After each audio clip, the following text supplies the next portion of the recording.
And the engineer came up with this idea, hey, let's put some 60-inch monitors up here.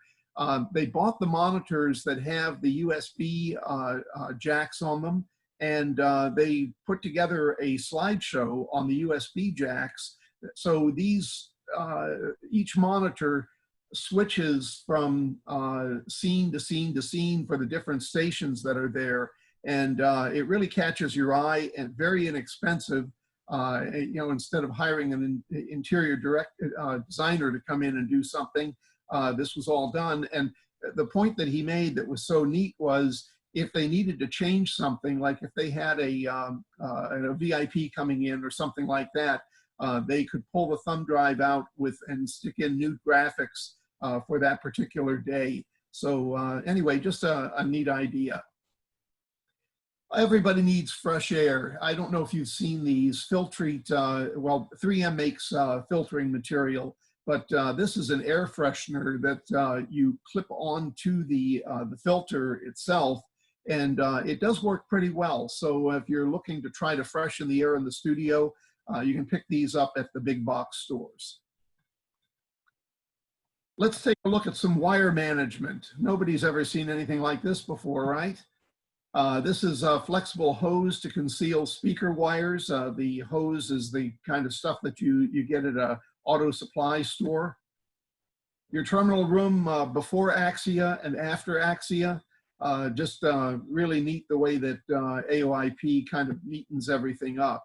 And 2 wires replacing this bundle when you go to AOIP. If you haven't done that yet, you know, let me know, and I can send you a number of resources that Telos has that will take you by the hand through this whole process. But in Nebraska, thanks to Mary, is probably one of our leading states for conversions to AOIP. You guys have got more gear than a number of the other markets. And anyway, it's just really neat. I think if you talk to anyone that is using it, they will tell you how improved their life is by going to this much more efficient system. I thought this was kind of neat. We've all had coiled cables, and especially kinked AC cables that you know, they're very hard to mold or to put in place, whatever, just because the plastic kinks and it just stays in that position. If you stick these things on a tray in your dryer and let the thing run for about 10 or 15 minutes, when you take that thing out, it's like a wet noodle. I mean, it's just, there are no kinks at all. It's tightly coiled. That's all gone away. So you can form the cable however you want. And this would be particularly true when we get into doing remote broadcasts again, where you've got a whole bunch of cables and you're trying to organize them. Borrow the dryer for a brief period of time and let them loosen up, and you can get them coiled up pretty quickly.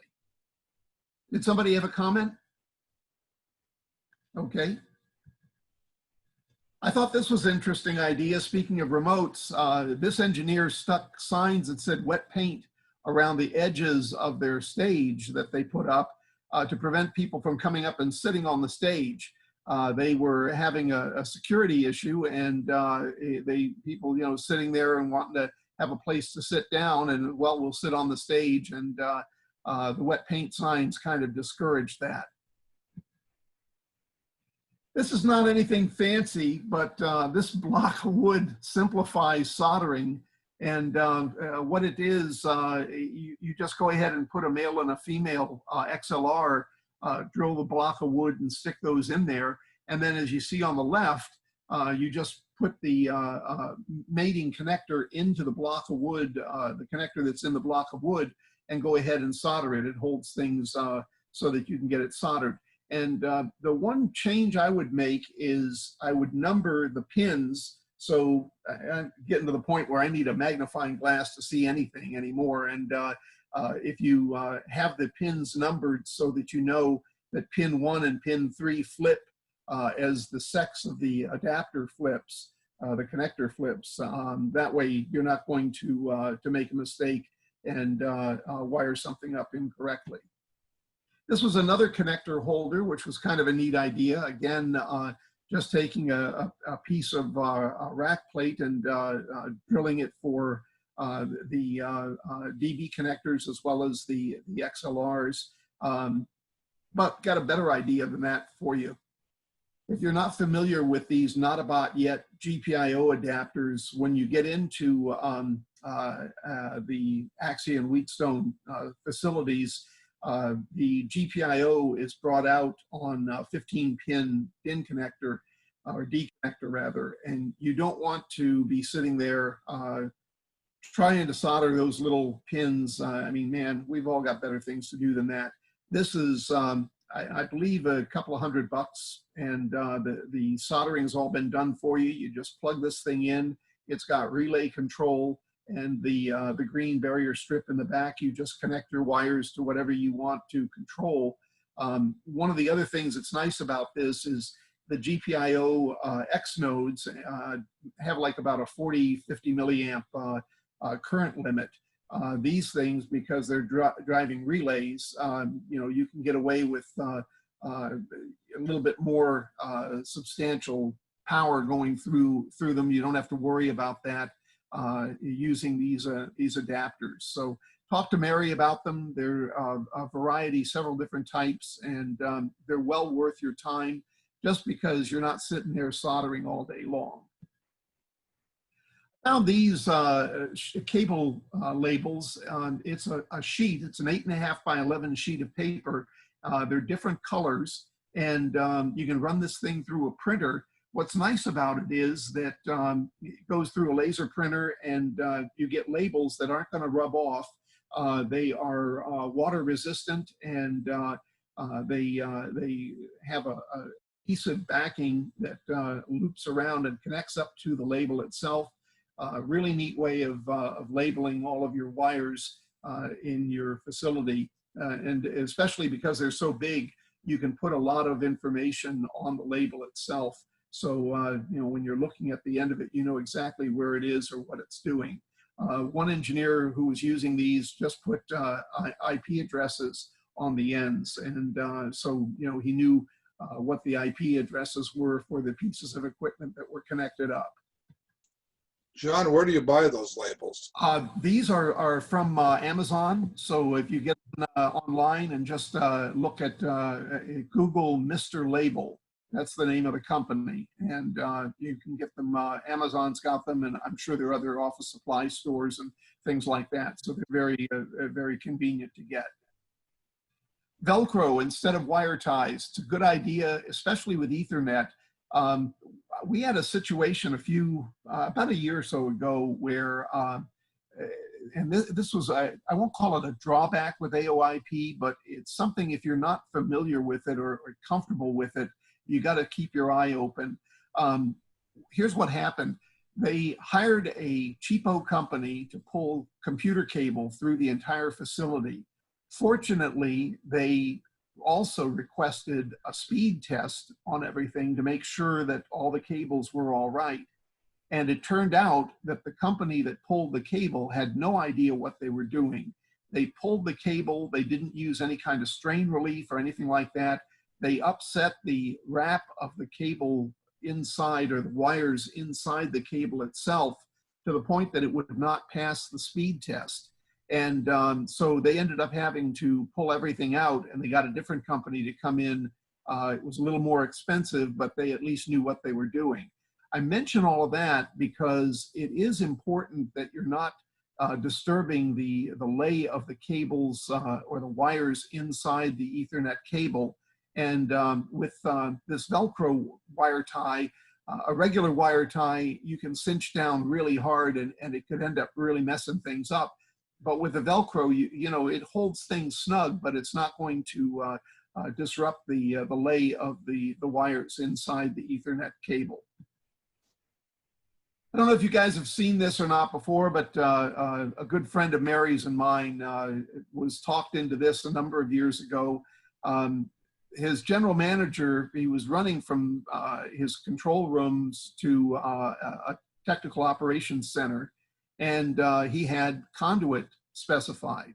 Well, the conduit price was, I don't know, $20,000. It was a lot of money because he had a whole bunch of studios. the builder came in and said, oh, well, we'll just run this corrugated conduit and it'll work just fine. Well, it did work just fine until you wanted to run another cable into one of the conduits. And the problem is that the corrugations of the conduit prevents the cable from being pulled through, even if you had a pull string. So when he showed me this picture, he said, man, make sure that you show people that this is not the way to save money, and put your foot down. Just because and I think this corrugated stuff was probably a tenth of the cost of the actual conduit when you're bending conduit and that sort of thing. So yeah, it was a lot easier for the builder, for the electrician, but it was really crazy for the engineer, especially he had all these pipes going into different studios and absolutely no way to use them. Let's take a look at some things at the, yes, go right ahead. Could I add to that, John? Absolutely, please. When I worked out in central Nebraska at KRVN, we had conduits that carried cable from control room to control room and that sort of thing. And they were regular 4-inch plastic conduit. But I can tell you, after you've gotten so many cables into those conduits, and even with a pull rope, and of course they twist around, and it just becomes a convoluted mess. You get to the point where you can't pull any more wires through there. My recommendation wholeheartedly is use wire trace. If you have the ability to put your wiring above the ceiling, use open wire trace. You're going to save a lot of headache. And here I've gotten to where I just use a rain gutter for wire trace. Oh, that's a really neat idea, Mark. I hadn't thought. What I was going to tell you all is in presentation that I did for you a couple of years ago, you may recall people used the closet shelving. You can get sections of that closet shelving at like Walmart or places like that. And it looks like the expensive, $300 a section wire tray, but it costs like $20, $30 a section. But your idea of the guttering is even better because it's probably a lot cheaper and it keeps everything kind of contained. So that's really neat.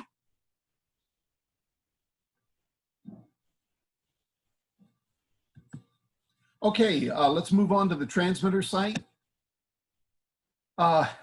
You probably have seen some sites like this, hopefully not as bad as this. That picture of the tower is no Photoshop or anything like that. It actually looked like that. It just took a moment to stand underneath there to take the picture, and then I got out of the way. It's not something I think you want to be around. And I would have loved to have seen the look on the tower rigger who was going to have to go up there and relamp that beacon. The fencing is also the other issue. There's a real problem, as you guys are going to hear later today with the Alternative Broadcast Inspection Program. Safety is about the only thing the FCC has any teeth left to bite onto. And if you've got a site that with a fence falling down and there's a problem with safety, with somebody having access to get in and possibly touch a tower or get shocked, you're going to incur some heavy fines from the FCC. They don't play around with that sort of thing. I put together a list here of some gotta-haves at a transmitter site, whether it's radio or TV. A spare fan for your exciters, especially true because the exciters normally will not run or won't run for long if the fan dies. So keep those fans clean and also have a spare. Spare fuses, we'll talk about those in a few minutes. Klein cleaners, if you haven't heard of these, they're pre-moistened towels.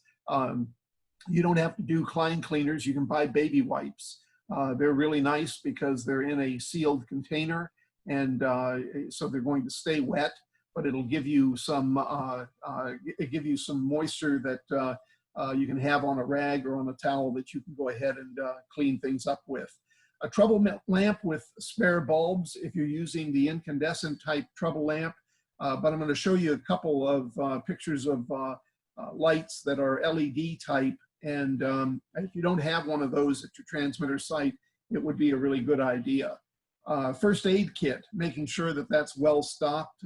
So if there is an accident or a problem, you're at least able to provide a little bit of first aid. And this last one is for folks like Jim and me, bubble wrap. When you get down on your knees in the bottom of a rack, you're sitting down there in the back of a transmitter or something like that, the bubble wrap is great, really protects your knees. And also, I used to put a piece in the bottom of an equipment rack when I was working, because the little nooks and crannies in the bubbles seems to grab anything that falls down. They don't bounce off and disappear. So if you drop a screw or a washer or something, a spade lug, it's not going to be lost forever. The bubble wrap will actually keep it contained within that sheet of bubble wrap in the bottom of the rack. Okay, some AM ATU maintenance points. Boy, you talk about old stuff at the Hamfest. That's one heck of an old meter, isn't it? And I don't know if you can see how well you can see the knife switch to the left to throw the meter in the circuit and out of the circuit. I don't know what OSHA would say about that now, but that's all right. We don't know where this thing is, so nobody's going to know.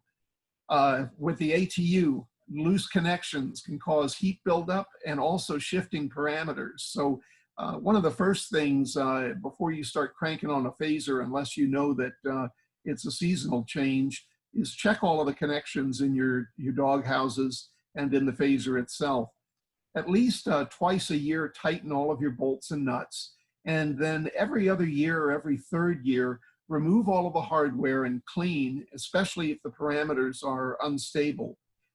If you don't have a Telos Sharpie, I've got my email address at the end of this presentation. Send me a note and I'll get one in the mail to you. Taking a Sharpie and using it to locate the coil taps or the coil rollers on variable coils can save you a lot of time, because if something happens and the coil clip falls off or the roller burns up and you put another one in, you know exactly, well, not maybe exactly, but pretty close to where it needs to be. And then finally, make sure that all of your holes are plugged, keeping the inside clean. What I used to do, and I think it's still probably the best way, is if you don't have a light in your ATU, that you take a portable lamp, a flashlight or something at night, put it inside, station off the air, put it inside, and then walk around the ATU and see if there's any light leaking out. That will give you an idea of what holes need to be plugged. Something for entry-level folks to keep in mind. I don't know if we have any new engineers on with us, but the RF output of an FM exciter can burn you, and it should never be removed while the exciter is on the air. In addition to the shock hazard, you can damage the FM exciter. And something that's really important that a lot of people don't think about is that cable that is connecting to the back of the FM exciter has to be 50 ohms. I can't tell you how many facilities I've been to over the years where people just put a piece of coax on the back there and it was 75 ohm coax, and they could never figure out why they had a mismatch between the exciter and the transmitter. Consider that all-important backup generator, something really important for us. I just did a presentation for the SBE Mentor program, and for those of you older guys that might be interested in this, if you're an SBE member, they would like you to be certified, but they are setting up a program for mentoring where a younger person who is just getting into the business can learn from you. And this was a presentation on generator maintenance that I did for them. And yes, that orange box is a generator sitting on the pad, but the weeds and grass and everything that's growing around it is not a real good idea. One of the things that was mentioned was taking, after you mow all of this down, is to taking a piece of the fabric, landscaping fabric that prevents weeds from growing, and laying that down and then putting crushed stone around it. So you've got a perimeter of, say, maybe 3 feet around the generator pad. that will discourage any weeds from growing, and trees. You can see there are a few of them that are starting to grow here. It also prevents or reduces the chance of vermin getting into the generator box itself, because they don't like to be walking out in the open. So as they crawl around, whether it's a snake or a mouse, they're going to want to stay under the cover of the brush, as you can see here. So it's a good way of making sure that these issues don't turn into bigger problems, like having mice and snakes inside your generator. This was kind of a cool idea.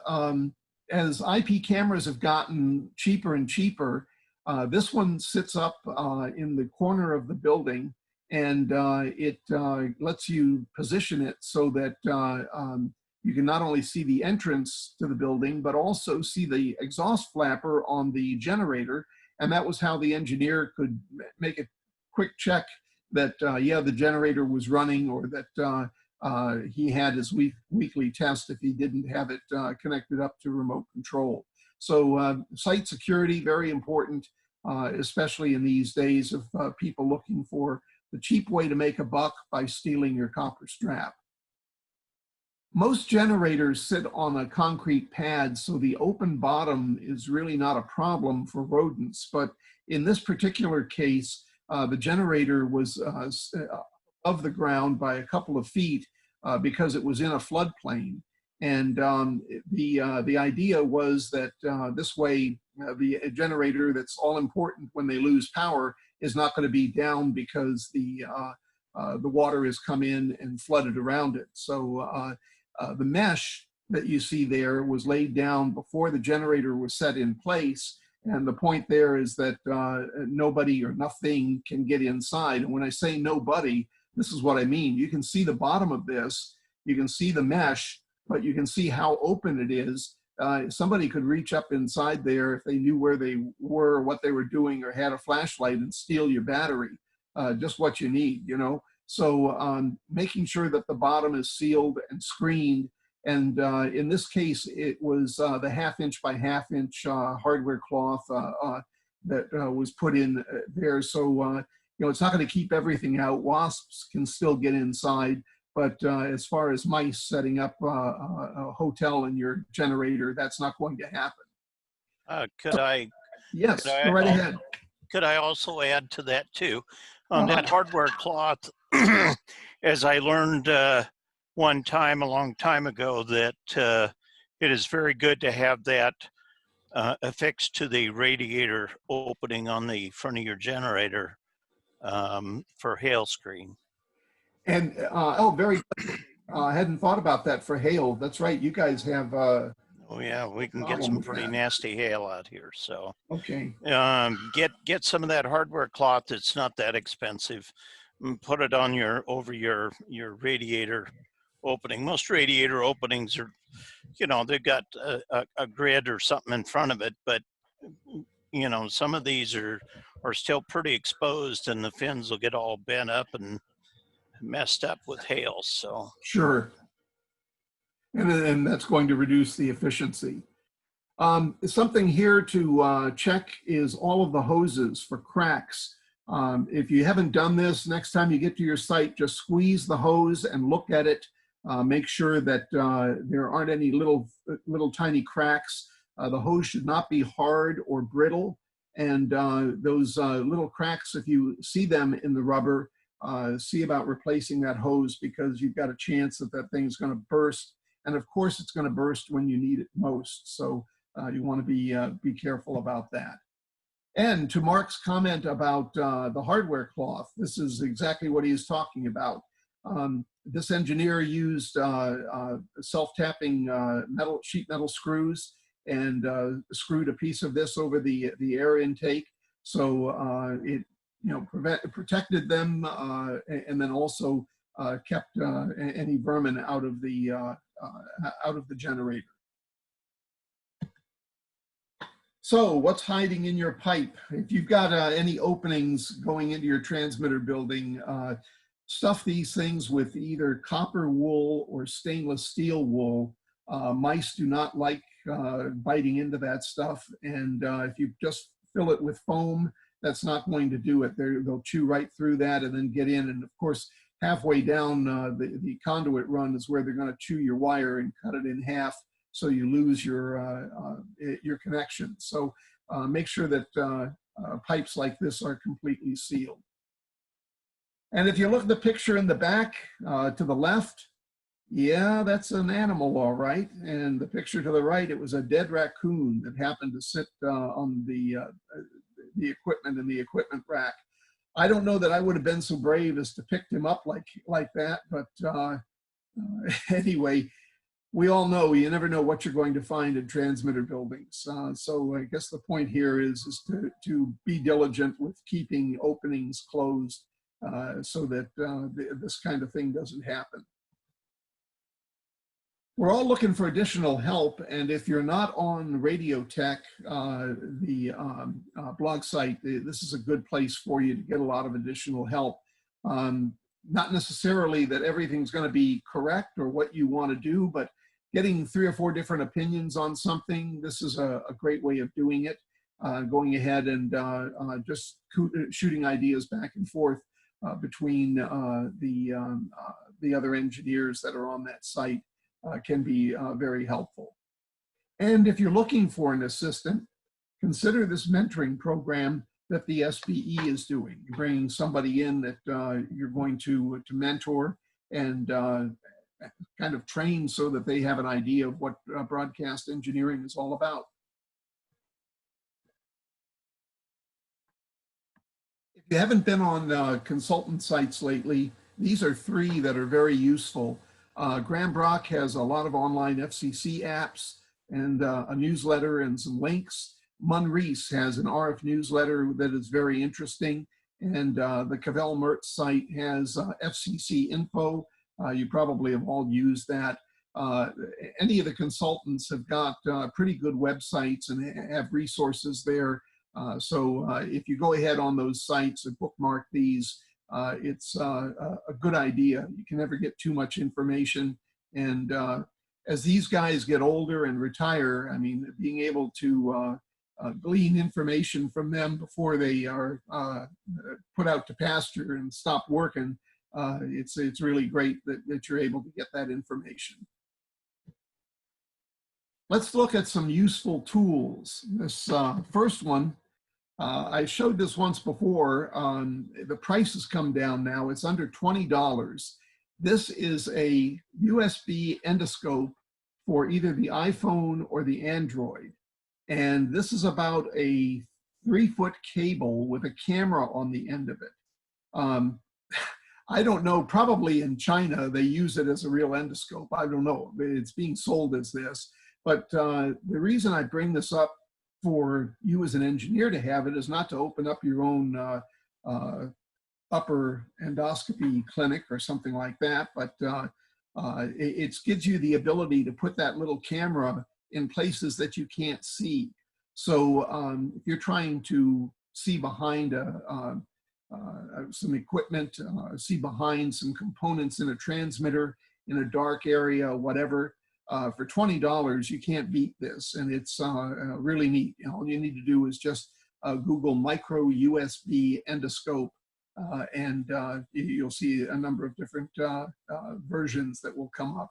And this $20 one is well worth the money if you're doing, especially if you're doing contract work. Now you got a little bit more money, $250. This is an adapter. It's really cool the way that smartphones have really improved our lives.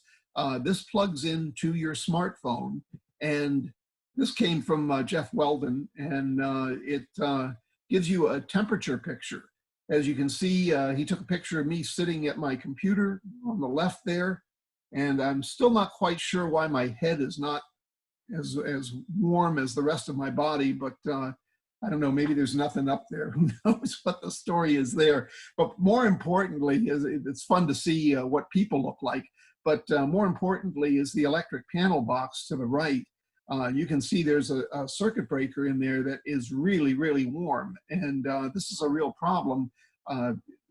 Shining this thing around, you can find a lot of potential failures that are going to come along. And the $250 sounds like a lot of money, but if it saves you from going off the air or burning up your panel box or losing components in a transmitter or in a phaser or ATU, it's well worth the money.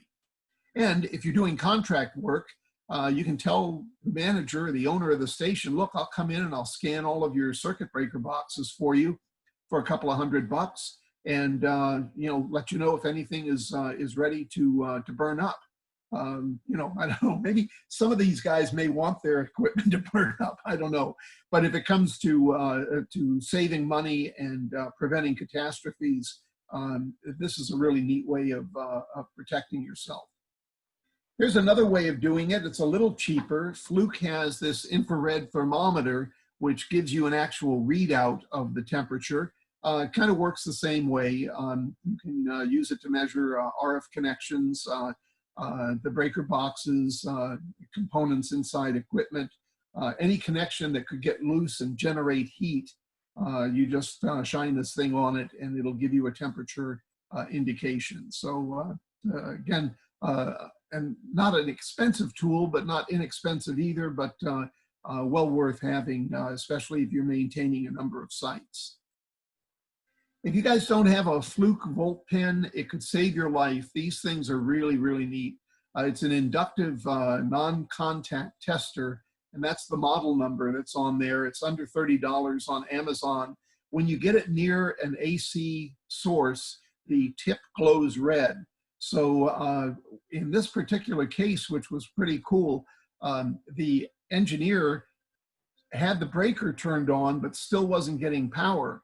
And what happened was one of the sections of the breaker did not trip, so or did not throw to the on position. So he was able to see that by holding the volt pen to the breaker itself. He could see there was voltage there on one side of it, but no voltage on the other. So it can be very useful for troubleshooting, but also before you stick your hand inside a piece of equipment, just to make sure that, yes, indeed, there is no voltage there. Let's take a look at some tips for the transmitter site. This is kind of neat. I was talking earlier about a trouble lamp. This is called a Jolly Tool LED flashlight. What I like about this, it looks like a light switch. It's got a sort of a dimmer switch on the front that as you flip the switch, it moves up slowly so the light gets more and more intense. And the thing that's nice about it is it's connected on the back by either a magnet, Velcro, or a screw mount. So if you wanted a permanent mount, you could put it there. If you wanted to use Velcro so you can move it in different locations, you can do that. And if you want to just stick it to the side of an equipment rack, you're able to do that. Jolly Tool LED flashlight. This is another one. This was from Lowe's. It's a bright LED flashlight. It's got a hook for hanging and also a magnet on the back. Again, these things are amazing. As I've gotten older, I've needed more and more light. And man, these things are just great for lighting up dark spots so you're able to see what's really going on. Don't forget the microprocessor battery backups in a lot of equipment. Some of these are the little coin cell batteries, but make sure that you know that there are batteries in there. And one of the things that I've done is put a little piece of tape on there and put the date that you put the battery in so that you know that the battery is fresh. This is a BE transmitter, and the only problem with this is that if that battery dies and your power goes out, all of the presets for power levels go down to 0. The first time I encountered this, I spent about a half hour trying to figure out why the transmitter wouldn't come up. And finally, I just decided, well, I'll hit the raise power button, and that did it. I didn't realize that everything had gone down to 0. All the presets were gone. There was a battery in place, but the battery wasn't any good. And it was just a matter of raising the power and everything was fine. So don't get bit by something like that. It's a very good idea to replace any batteries that you have, these Keep Alive memory batteries, replacing them on at least an annual basis. Oh yes, signs of mouse infestation. Really important that you wear a mask when you're cleaning this stuff up, and whether you're using a broom or if you're using a vacuum cleaner. Hantavirus can be spread by these vermin, and you just don't want to risk getting sick, especially in this time of COVID. I mean, good night. We got enough to worry about. You don't need to get sick from that as well. And here's a way to keep them out once you get everything all cleaned up. This is really pretty cool. I found out about this from a garden show that I used to listen to. And this stuff is manufactured by Bonide, which is a plant fertilizer company, but they also make this Mouse Magic. They're little packets. They're like little pouches, and they're a cloth type pouch. So it allows the peppermint odor that's inside. I'm not sure, they've got something impregnated with peppermint oil, and the mice hate this stuff. So if you scatter these things around your transmitter building or in your ATU or in your generator, any place where you don't want mice to come around, they last for a couple of months, and they really do repel mice. They keep them away.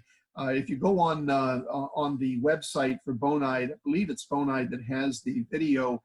They've got some mice in a cage, and they put one of these things in the center of the cage, and the mice all go clawing to the far end of the cage. They just don't want to be around it. So this stuff really does work.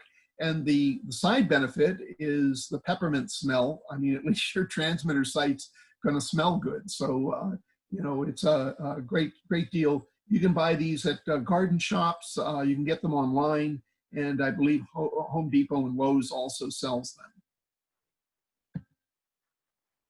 We've talked in the past about the water bug. This is a sensor that will help to alert you if there's a problem with water leaking. And I guess in a transmitter building, it's mostly from the air conditioning condensate drain overflowing. But this is what connects up to, goes up to the remote control, and it also has a sound alert built in that gives you an oral sound if water is sensed. This is a good investment for every studio and transmitter site, and I want to tell you a little something about these surge arresters that you may not know. A lot of insurance companies are looking at ways to reduce or mitigate claims. And I have heard of companies going ahead and making the surge suppressor something that the insurance company will cover, or at least pay for half of it. They'll split the cost with the radio or TV station. And the idea is that they realize if we buy a $1,000 surge arrestor, we're mitigating the chance of a $10,000 claim when a surge comes up the line and blows something up. So if you don't have one of these, ask your insurance company if they'd be willing to buy one for you, or if they'd be willing to split the cost with you. Then if they say no to both of those, you might want to find another insurance company, because they're not really thinking smart. But the point is that if you have one of these installed, ask the insurance company to reduce your premium, because you've taken a step to reduce the risk of a catastrophic surge that's going to damage equipment. So it's one of these things where you as the engineer can save money for the radio or TV station by seeing about getting one of these installed. And just like with an automobile, if you've got an anti-collision system in your car, your rate is going to go down. So it works the same way here with the insurance companies with losses at a transmitter or studio site.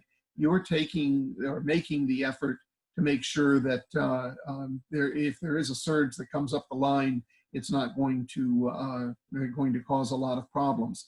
And Mary can get you quotes on these, and they come in all different flavors, sizes, and phases: single phase, 3-phase, three-phase Y. Whatever you need, Mary would be happy to get you a quote and help you out with that. I talked earlier with those with that FLIR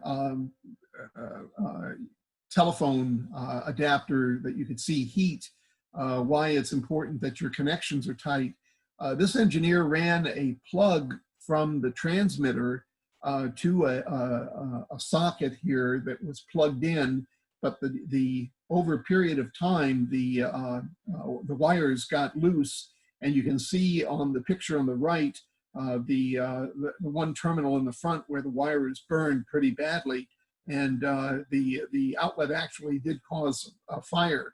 So important that you check your connections, make sure that they're tight. In this case, what the engineer figured was this electrical outlet box was connected to the rack that was holding the transmitter, and so there was a vibration that was going on, and he figured that might have been what it was that caused the wires to vibrate or the screws to come loose. So anyway, very important to check your connections, and also inside breaker boxes on a routine basis once every couple of years. If you don't want to do it yourself and you're not familiar with this, I wouldn't recommend it. Hire an electrician for an hour to come in and do it for you. It is money well spent. As we wrap things up here today, I want to show you some pictures that are kind of disturbing. This was a copper wire thief who decided to go into an electrical power substation and cut wires to steal. As you see, the insulated cutters that are laying on the ground are certainly inappropriate to use for high voltage. The power company uses high voltage hot sticks with voltage rated gloves that are used for this work, and only qualified trained electrical workers only should be inside there. The result in this case was electrocution. This is the cable this idiot was trying to cut. And I'm sorry to be calling him that, but this just drives me crazy. Somebody is doing this sort of thing. Look where that wire goes. That cable runs up to the transformer, and he was cutting this cable or attempting to cut it. It blew the cable away, along with burning his hand and killing him. He was holding the pliers at this point where he got burned and where the voltage hit him. And of course, he was standing on a piece of the conduit, grounding conduit, and his leg was up against the other conduit. What's kind of disturbing here is you can see sunglasses on the ground and also a baseball cap. This is just really, really sad that I don't know, for somebody to steal wire to make a few bucks, I don't know, it just wasn't thinking. But there's a reason why fences are around electric substations and why they are around transmitter sites and around towers, and it's to keep people out, to prevent this kind of thing from happening. Just really a shame. I don't know. I keep thinking even if this guy was just working as a bagger in a grocery store, he money that way. He doesn't need to be stealing stuff from the electric company. And here's another example of lack of knowledge. Substitute fuses. Come on, forget about it. You're better off being off the air. Don't do something as foolish as this. I had an engineer ask me what the current rating was of the screwdrivers. I don't really know, but I have a feeling the building would burn down first. Important to keep spare fuses on hand. I mentioned that earlier. Most high power disconnects use fuses. It's important to have spares available, and in this case, more than one. So it's a three-phase operation. You see he's got 3 fuses, but there's also 2 more. So if something's gone wrong, he's got a couple of backups. So you know, he's able to get the facility up and running. Really important to have spare fuses on hand. And one of the things that if you haven't done, it's probably a good idea, is to go through and do a fuse inventory of all of the equipment that you've got, even rack equipment, what size fuses you need. And then you can go ahead and buy in bulk the number of quarter amp fuses that you need, put them all at the transmitter sites, and that way you know that you've got the fuses, the proper fuses, whether they're fast blow or slow blow, to be able to replace if something blows out. Okay, now it's time for some free stuff. You may have read this in Workbench a couple of months ago. Innovonics put a swag kit together for the NAB, and then there was no NAB. So we promoted it in Workbench, and I'm promoting it now again for you guys. I talked to Ben Barber, their president, who's pictured there with the mask on the picture on the left. He has a few more of these things left. If you're interested, this is really pretty cool. It's useful stuff. That's a little flashlight. I've got one on my keychain, and it's bright, and it's a very positive pressure on the on switch, so it's not going to flip on accidentally when it's in your pocket, but it gives you a nice bright light. So you've got that if you need it. And the other is an adapter that plugs into your USB on the computer, and then has got 3 different types of connectors for connecting up different cables, whether it's an Apple iPhone or an Android Samsung or whatever else it might be. You're able to do that. And then the Innovonics catalog. So if you want one of these, Ben would be happy to send it to you. Mention this Workbench presentation and send him an email at sales@innovonicsbroadcast.com and include your name, your address. Probably be best, since a lot of folks aren't going to the radio station, put your home address there, and ask him to send you one of his broadcasters' swag kits. I thought it was really neat that he figured a different way of handing these out, since there wasn't an NAB convention this year. More tips and tricks coming your way from the Workbench column every issue in Radio World. Those of you that are SBE certified, when your trick or tip or picture is published in the column, that counts for SBE recertification. So send me what you got. There's my email address. I hope you'll copy it down. A lot of you have been very good about providing tips. In fact, this chapter has probably been one of the most prolific. I really do appreciate it. You're sharing a lot of good information with other engineers, and it's something that helps everybody. So just like this mentoring program, you never know who you're out there reaching. And if you're not receiving the Radio World newspaper, you go to www.radioworld.com, enter Workbench in the search block to look for archived columns, and then also click on the subscribe button up at the top if you're not getting your own personal copy of Radio World. It is free, and it's a great idea. Once again, I would put your home address, because I've had a lot of engineers say, you know, I get maybe every 3rd Radio World that comes into the station, and they found out that it's because other people see it in the mailbox, and they grab it first and start reading it and either forget to put it back or just never do. Anyway, the point is, if you have your home address listed, you'll know that you'll be getting a copy, and you can read it, get all the information that you need. And if this program has been helpful for you, I hope you'll let me know. We are here to serve you, and Mary and I have made a really great team working together and helping you folks, whether they're Telos products or not. We really appreciate all of your business, but Mary's got quite a large stock of different vendors that she has available to sell you guys. And if you need something, you know who to call. She takes real good care of you, and I will attempt to do the same, and let me know how I can help you as well. Again, my email address is there, and please reach out to me if we can provide any help or information for you about our products or things that you've seen in this program. Great, thank you so much, John. A lot of great information and cool toolkits that we can go back to our our program directors or engineering managers and say, ooh, I got to have this and it's only $20. That's Yeah. the point. It's nice. It's nice that the cost of this stuff is coming down, isn't it? Mm-hmm.